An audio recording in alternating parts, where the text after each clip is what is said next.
सभी संतों के चरणों में वंदन। मुझे एक ही जिज्ञासा है, जब कहते हैं सभी धर्म समान है तो फिर हिंदू धर्म महान कैसे हुआ, अन्य धर्म क्यों नहीं? कितना शॉर्टकट बोले, इतना विस्तृत। सनातन धर्म ही महान क्यों? दूसरे धर्म जो अपने आप को बहुत बड़े बड़े मानते हैं वो महान क्यों नहीं? वो महान इसलिए नहीं है क्योंकि वो धर्म नहीं है। इस दुनिया में धर्म केवल एक ही है, उसका नाम है सनातन धर्म। बाकी के जो है वो धर्म नहीं है,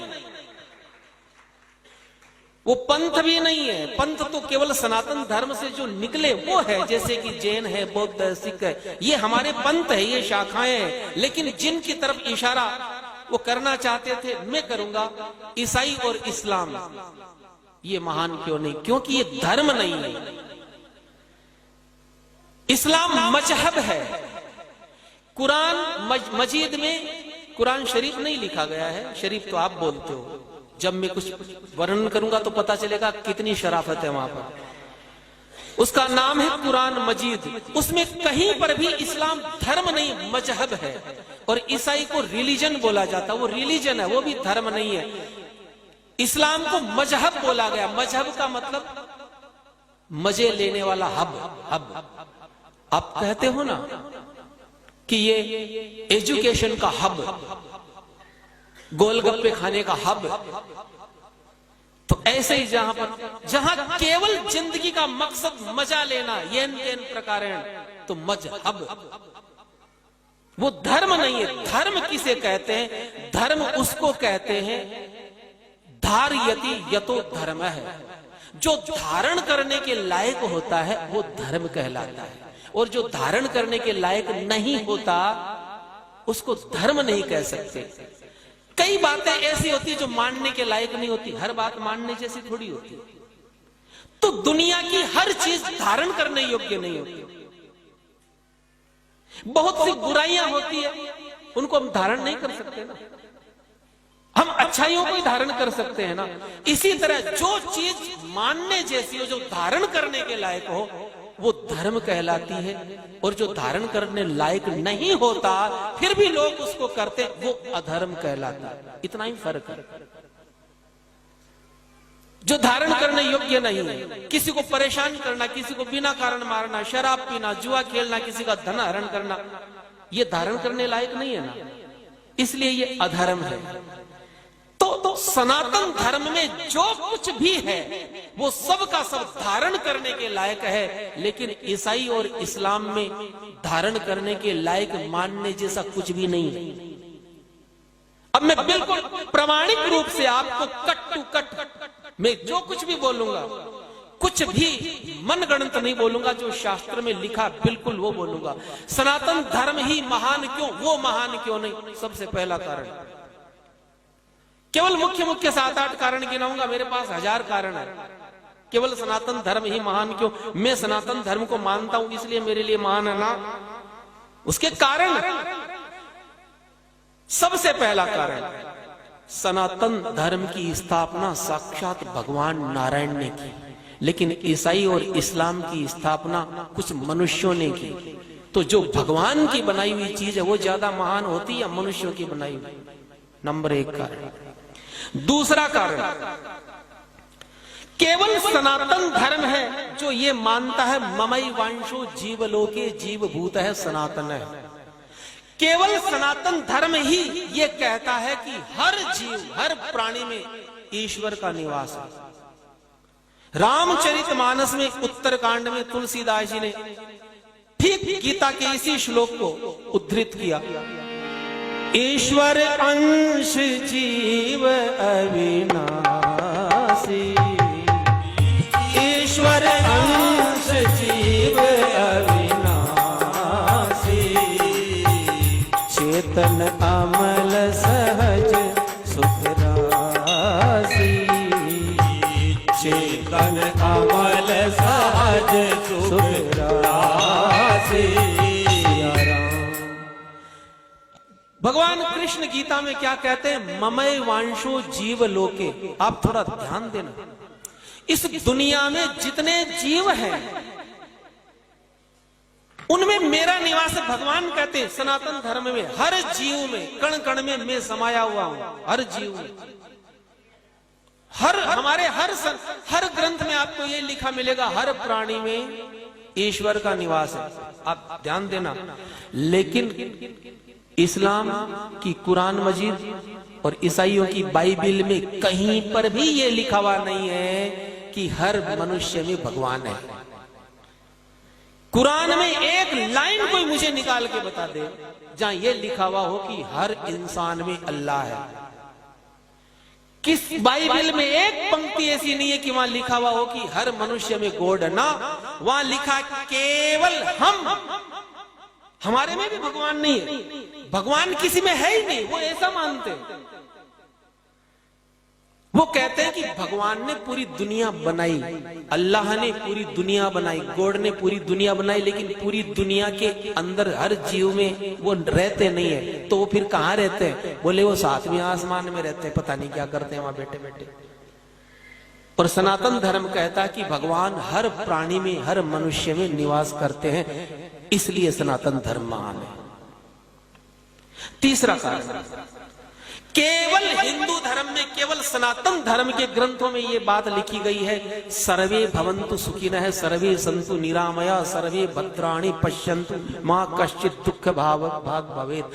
केवल सनातन धर्म कहता कि हर प्राणी सुखी हो, दुनिया का हर प्राणी सुखी हो। सर्वे भवन्तु सुखिनः, सर्वे सन्तु निरामया। केवल सनातन धर्म कहता वसुधैव कुटुंबकम, सारा संसार एक परिवार है, सब एक पिता की संतान। ध्यान देना शब्दों पर। वसुधैव कुटुंबकम, विश्व बंधुत्व, सर्वे भवन्तु सुखिनः, ये कौन कहता है? ये हम कहते हैं। लेकिन बाइबिल और कुरान क्या कहती है? ना केवल हम सुखी होंगे और कोई नहीं हो सकता। केवल मुसलमान को और ईसाई को सुखी होने का अधिकार है और किसी को भी नहीं है। वसुधैव कुटुंबकम और विश्व बंधुत्व को तो आप भूल ही जाओ।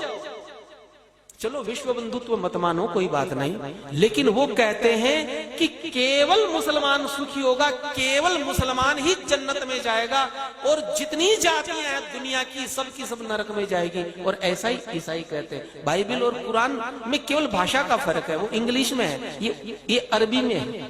तो अब आप बताइए, चलो आप दूसरों को सुखी होने की कामना मत करो, लेकिन जीने तक का अधिकार नहीं है। हम तो कहते हैं कि सब जिंदा रहेंगे, सब सुखी रहेंगे, और वो कहते हैं कि क्योंकि तुम मुसलमान नहीं हो, तुम ईसाई नहीं हो, इसलिए तुम्हें जीने तक का अधिकार नहीं, सुखी रहना भाईचारा तो दूर की बात। और ये पंक्तियां लिखी गई है, मैं आपको क्रमशः बता दूंगा कहां कहां लिखी गई है। इसलिए सनातन धर्म महान है। दूसरी चीज, अगली चीज में आपको, हमारे यहां पर सनातन धर्म कहता परोपकार है पुण्याय पापाय परपीड़नम। फर्क देखिए, सनातन धर्म कहता परोपकार करना चाहिए, दूसरों का उपकार करना चाहिए। परहित सरिस धर्म नहीं भाई, पर पीड़ा सम नहीं अधमाई। दूसरे को पीड़ा देने के समान कोई पाप नहीं है, और दूसरे का उपकार करने के समान कोई पुण्य नहीं है। लेकिन वो इस दुनिया में, इस पृथ्वी पर सबसे ज्यादा परोपकार का काम अगर कोई करता है तो सनातन धर्मावलंबी ही करता है। आप लोग गौशालाएं खोलते हो, आप लोग मंदिर बनाते हो, इस दुनिया में सबसे ज्यादा भंडारे हिंदू लोग चलाते हैं, इस दुनिया में सबसे ज्यादा आई कैंप आप लगाते हैं, आप लोग अनाथ आश्रम खोलते हैं, स्कूलें खोलते हैं, और कभी ये नहीं पूछते कि तू किस जाति का है, मैं तेरी सेवा करूं कि नहीं करूं। लेकिन कभी आपने किसी मुसलमान को आई कैंप लगाते देखा, रक्तदान शिविर लगाते देखा? कभी आपने कोई धर्मशाला खोलते देखा? कभी कोई भंडारा लगाते देखा? क्योंकि वहां लिखा गया है, ये मैंने पढ़ा है, वहां परोपकार की कोई कल्पना ही नहीं है। वहां केवल एक ही कल्पना है, केवल मुसलमान का साथ देना। और जितने भी काफिर है, काफिर किसको कहते? काफिर यानी जो इस्लाम को नहीं मानते, जो कुरान को नहीं मानते वो सारी जातियां काफिर कहलाती है, चाहे कोई भी क्यों ना हो। तो उसमें स्पष्ट लिखा गया कि किसी काफिर की न तो मदद करना, न मदद करवाना, न किसी से दोस्ती करना, न अपने पास रहने देना, न उसको जिंदा छोड़ना। तो सनातन धर्म केवल परोपकार की बात करता, सेवा की बात करता, इसलिए सनातन धर्म महान है और दूसरा कोई महान नहीं है। अगला कारण, सनातन धर्म कहता है सब बराबर है, हर मनुष्य बराबर है। विद्या विनय संपन्ने ब्राह्मणे गवि हस्तिनी सुनी चैव स्वपाके च पंडिता समदर्शिन है। ये गीता में भगवान कृष्ण कहते हैं समदर्शी बनो, यानी सब के सब इस दुनिया में कोई ऊंच नीच है ही नहीं। हमको सबको समदर्शी रूप से देखना चाहिए। सीय राममय सब जग जानी, करो प्रणाम जोरी जुग पानी। इस टाइप की लाइन आप बाइबल और कुरान में दूरबीन लेके ढूंढोगे ना तो भी मिलने वाली नहीं है। वहां पर इस प्रकार की कोई अवधारणा नहीं है कि सब समान है ना। वहां लिखा गया है सूरा नंबर 3 की आयत नंबर 110। आप तो कहते हो सब बराबर, सब में सिय राम में सब जग जानी, लेकिन अब वहां क्या कहा गया है? कुरान मजीद की सूरा नंबर 3 की आयत नंबर यानी लाइन नंबर 110 में कहा गया है कि दुनिया में, हे मुसलमानों, दुनिया में जितनी कौमें हैं, जितनी जातियां हैं, उन समस्त जातियों में तुम सबसे श्रेष्ठ हो, तुम सबसे बेहतर हो, तुम्हारे जितना बढ़िया कोई नहीं। तो फिर महान कहां से हो गए? और सनातन धर्म कहता नहीं, सीए राममय सब जग जानी, करो प्रणाम जोर जुग पानी। केवल सनातन धर्म महान है। इसके कितने कारण मैं बताऊं। अब अगली चीज मैं आपको बताता हूं। केवल हिंदू धर्म के ग्रंथों में और उसके स्वभाव में दया है, करुणा है, अहिंसा है। हमारे यहां क्या कहा जाता? अहिंसा परमो धर्म है, जियो और जीने दो। और ये दया, करुणा, अहिंसा, ये आप बाइबल और कुरान में ढूंढने जाओगे ना तो 1000 साल तक नहीं ढूंढ पाओगे। दया शब्द ही नहीं है कहीं। वहां पर लिखा गया है कि हे मोहम्मद, इस दुनिया में जितने भी मैंने पशु पक्षी बनाए हैं, नाम ले लेके गिनाया, और एक जगह नहीं, कई जगह गिनाया है। जितने भी जानवर, 4 पांव वाले जानवर जितने भी मैंने बनाए हैं, केवल तुम्हारे मार करके खा जाने के लिए ही बनाए हैं। और कई जगह बताया समुद्र के जीव मैंने तुम्हारे मार कर खाने के लिए बनाया। मैंने पक्षी विध विध प्रकार के तुम्हारे केवल मार कर खाने के लिए बनाए हैं। केवल एक जानवर को नहीं खाना है, वो है सूअर, उसको छोड़ देना। और दूसरा, जो मरा हुआ जानवर हो पहले से, उसको नहीं खाना। किसी जानवर को खाना है तो पहले उसको मारना है, क्योंकि अगर तुम मरे हुए को खाओगे तो फिर मारना कैसे सीखोगे? फिर निर्दयता आएगी कैसे तुम्हारे अंदर? उसकी प्रैक्टिस कैसे होगी? तो दया, करुणा, अहिंसा जहां है ही नहीं। और बाइबल तो इससे भी आगे, वहां तो लिखा गया है कि तुम बैल को मार करके खिलाओगे तो क्या पुण्य मिलेगा, बछड़े को मारोगे तो क्या मिलेगा। इतना तक लिखा हुआ है कि अगर कोई तुम्हारे ईसाई मत को स्वीकार नहीं करे तो उनके छोटे छोटे बच्चों को मार करके खून पी जाओ, तो डर के मारे अपने आप तुम्हारी बात मान लेंगे। तो जहां कोई अहिंसा नहीं, जहां कोई दया नहीं, जहां कोई करुणा नहीं, तो आप बताइए सनातन धर्म महान है कि नहीं है? कारण है, फंडामेंटल कारण हमारे पास में है, कोई मनगढ़ंत बातें नहीं है। दूसरा, अगली चीज, केवल सनातन धर्म ऐसा है जिसमें चरित्र की व्यवस्था है, सदाचार की व्यवस्था है, जहां पर ब्रह्मचर्य सिद्धांत है। लेकिन कुरान में और बाइबल में ब्रह्मचर्य दूरबीन लेके देखोगे ना तो ब्रह्मचर्य मिलेगा ही नहीं। वहां कोई चरित्र नाम की चीज ही नहीं।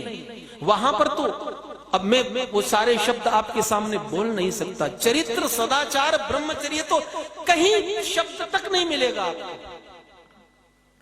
तो फिर महानता कहां से आ गई? आपने कभी सुना कि मुसलमानों में कोई ब्रह्मचारी पैदा हुआ?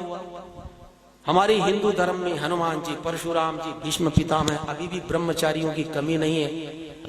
हमारे पीछे स्वामी जी विराजमान है, ये देखिए इतने बड़े पैसे वाले पक्के ब्रह्मचारी अपनी करोड़ों की प्रॉपर्टी दान कर दी। आज भी हमारे केवल सनातन धर्म में सदाचारी ब्रह्मचारी आपको मिलेंगे। कभी ईसाइयों में कोई ब्रह्मचारी पैदा हुआ? जहां ब्रह्मचर्य सिद्धांत ही नहीं है, जहां कोई सदाचार ही नहीं है, केवल दुराचार, केवल व्यभिचार, और उसको पुण्य मानते हैं वो लोग। इस वजह से सनातन धर्म महान है। अगली बात मैं आपको बताता हूं। सनातन धर्म कहता है मातृवत परदारेषु परद्रव्येषु लोष्ठवत् आत्मवत सर्वभूतेषु यह पश्यति स पश्यति। और ठीक यही बात तुलसीदास जी ने चौपाई में लिखी, बिल्कुल यही अर्थ निकलेगा।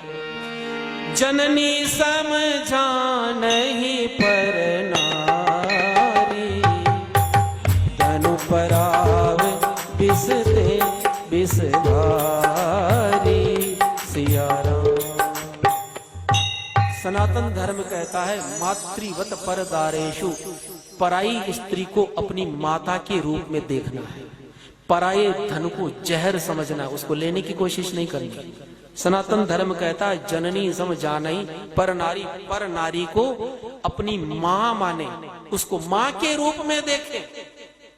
और ये लाइन अगर आप बाइबल में और कुरान मजीद में ढूंढने जाओगे, सारे सेकुलर लोग भी पीछे पड़ जाए ना तो भी इस टाइप की लाइन नहीं मिलेगी। वहां स्पष्ट लिखा हुआ है केवल जन्म देने वाली स्त्री तुम्हारी मां है, और कोई औरत तुम्हारी मां न तो मां के जैसी है न वो मां हो सकती। बिल्कुल साफ मना कर दिया गया। इसलिए मुसलमान किसी भी औरत से शादी कर लेता, चाहे वो रिश्ते में कुछ भी क्यों ना लगता। वहां ससुर बहू का हलाला कर देता, वहां देवर भाभी को नहीं छोड़ता, वहां बाप बेटी को नहीं छोड़ता। अगर मैं लाइन लगा करके नाम लेना शुरू करूंगा तो बहुत समय हो जाएगा। तो जहां पर परिस्त्री को न बहन माना जाता न मां माना जाता, आप उनको महान मानने की कोई कोशिश कर सकते हैं। अब पराये धन की ये तो चलिए, ये तो हुई इनकी बात। ये तो अपनी औरतों के साथ उनका बर्ताव है। अब दूसरे मतावलंबियों की औरत के साथ क्या बर्ताव करना, स्पष्ट वर्णन है वहां पर। सूरा नंबर 2 की आयत नंबर 223, उसमें लिखा हुआ है कि हे मुसलमानों, औरत क्या है, औरत को किस नजरिए से देखना है। तो वो कहते हैं कि औरत तुम्हारी खेती है। माँ बहन यत्र नार्यस्तु पूजन्ति रमन्ति तत्र देवता, ऐसी कोई कल्पना आप सोच मत लेना। वहां केवल हिंदू धर्म में है कि जहां स्त्री की पूजा हो, इसलिए वहां पर कोई देवी हुई नहीं आज तक। पैगंबर हुए लेकिन कोई पैगंबरी हुई कभी, जब होने ही नहीं दिया किसी को। वहां स्त्री केवल मैंने क्या कहा, मजहब है। वो कौन सा हब है, वहां होने ही नहीं दिया किसी को। कोई देवी, कोई सती, कोई पतिव्रता ईसाई और मुसलमान में कभी हुई कोई आपने सुना? और आपसे पूछा जाए सनातन धर्म में तो आप सैकड़ों नाम गिना दोगे। हमारे यहां आकर तो सोनिया गांधी भी हो गई सती, उसने भी दूसरा विवाह नहीं किया। ये इस भारत भूमि का पुण्य प्रभाव है। मत बजाओ तुम ताली। तो अब सूरा नंबर 50 की आयत नंबर 10 में दूसरे मत की औरतों के लिए क्या लिखा गया आप सुनिए। वहां स्पष्ट लिखा गया है कि काफिर औरत की कभी इज्जत मत करो। अब ध्यान दीजिए, हमारे यहां पर तो आप देखिए शिवाजी महाराज के वहां किसी मुसलमान की लड़की को पकड़ के लाए, ऐसे सम्मान भिजवाया। अमर सिंह अकबर के उस सेनापति की लड़की को ले आया, ऐसे सम्मान भिजवाया। और यहाँ कुरान मजीद कितनी बढ़िया बात कहती है सूरा नंबर 50 की आयत नंबर 10 में कि हे मोमिनो, काफिर औरतों की कभी इज्जत मत करना, क्योंकि वो इज्जत करने के लायक नहीं है। तो बोले काफिरों की जितनी स्त्रियां हैं, अब ये हदीस में लिखा गया कि जितनी भी औरतें गैर मजहब में मैंने बनाई है वो केवल तुम्हारे आनंद उठाने के लिए ही बनाई है। जब इस प्रकार की बातें पढ़ाई जाएगी मदरसों में और छोटे छोटे बच्चे पढ़ करके जब निकलेंगे तो रेपिस्ट नहीं बनेंगे तो क्या बनेंगे? बीमारी की जड़ कहां है? मैं कहता हूं 1000 साल पहले अगर कुरान मजीद को पढ़ लेते हमारे धर्म गुरु और हमें बता देते तो 1000 साल की गुलामी इस देश में होती ही नहीं, क्योंकि आप लोगों ने सबको अपने जैसा समझा। हम ये सोचते हैं कि सब धर्म समान है, हम अपने जैसा सबको समझते हैं, हमारे जैसा दुनिया में कोई नहीं है। अगली चीज हमारे यहां कहा गया पराया धन कभी नहीं लेना, पराये धन को विष के समान समझे। लेकिन यहां पर सूरा नंबर 67 की आयत नंबर 69 यानी 69 नंबर की आयत में कहा गया है कि हे मोमिनो, इस दुनिया में जितना धन है, जितना माल है, उसके मालिक तुम हो। अर्थात ये जो तुम बैंक बैलेंस बना रहे हो, ये जो धन संपत्ति कारखाने, ये जो तुम लोगों ने मेहनत करके बनाए, इसके मालिक तुम नहीं हो, मुसलमान है, ये कुरान कहती है। और फिर आगे लिखा गया है कि काफिरों को मारने के बाद में उनकी स्त्री और धन जो तुमने लूटा है वो गनीमत का माल है, वो तुम्हारे लिए पाक और हलाल है। पाक यानी पवित्र है। जहां पर लूटने को, रेप करने को पवित्र कार्य माना जाता हो, तो आप बताइए कहीं महानता, इनको आप धर्म कह सकते हैं?